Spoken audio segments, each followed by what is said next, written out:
আসসালামু আলাইকুম ওয়া রাহমাতুল্লাহ। আল্লাহ তাআলা যখন জিবরাইল আলাইহিস সালামকে সৃষ্টি করেন, তখন জিবরাইল আলাইহিস সালাম বলেন, হে আল্লাহ, আপনি সবথেকে কোন কাজটি করলে খুশি হন? তখন আল্লাহ তাআলা বললেন, যখন বান্দা সিজদা করে। তখন জিবরাইল আলাইহিস সালাম 30,000 বছর ধরে সিজদা করলো। আর তখন সে মনে মনে ভাবলো, আমার থেকে লম্বা সিজদা আর আমার থেকে বড় সিজদা হয়তো বা দুনিয়ার আর কেউ করতে পারবে না। তখন আল্লাহ পাক রব্বুল আলামিনের কাছ থেকে কোনো খুশির সংবাদ আসলো না।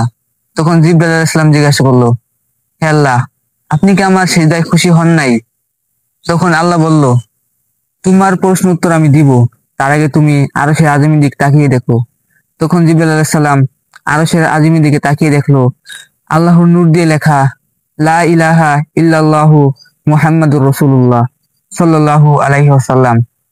তখন আল্লাহ তাআলাকে জিজ্ঞাসা করলো জিবরাইল আলাইহিস সালাম, হে আল্লাহ, আমার এই সিজদার সাথে কালিমার সম্পর্ক কি? তখন আল্লাহ পাক রব্বুল আলামিন বলল যে আমি দুনিয়া সৃষ্টি করব, আর দুনিয়ার ভিতরে আমি লক্ষাধিক নবী ও রাসূলকে পাঠাবো, জিন জাতি এবং মানুষ জাতির হিদায়াতের জন্য। এর ভিতরে সর্বশ্রেষ্ঠ এবং সর্বশেষ নবী রাসূলকে পাঠাবো, মুহাম্মদুর রাসূলুল্লাহ সাল্লাল্লাহু আলাইহি সাল্লাম। তার উম্মতের উপরে থাকবে 5 ওয়াক্ত নামাজ ফরজ। এর 5 ওয়াক্ত নামাজের ভিতরে 17 রাকাত নামাজ ফরজ থাকবে, আর প্রতি রাকাতে 2টি করে সিজদা থাকবে। যখন তার উম্মত একটা সিজদা দিবে, তোমার এই 30,000 বছরের সিজদার থেকে দামি হবে। সুবহানাল্লাহ।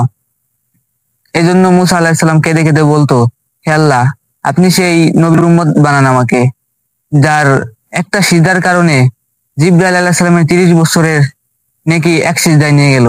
তার উম্মত বানান। আমরা সেই শ্রেষ্ঠ নবীর উম্মত। আমাদের কি করা উচিত আর আমরা কি করি? আল্লাহ পাক রব্বুল আলামিন আমাদেরকে 5 ওয়াক্ত নামাজ পড়ার তৌফিক দান করুক। আমিন। আসসালামু আলাইকুম ওয়া রাহমাতুল্লাহ।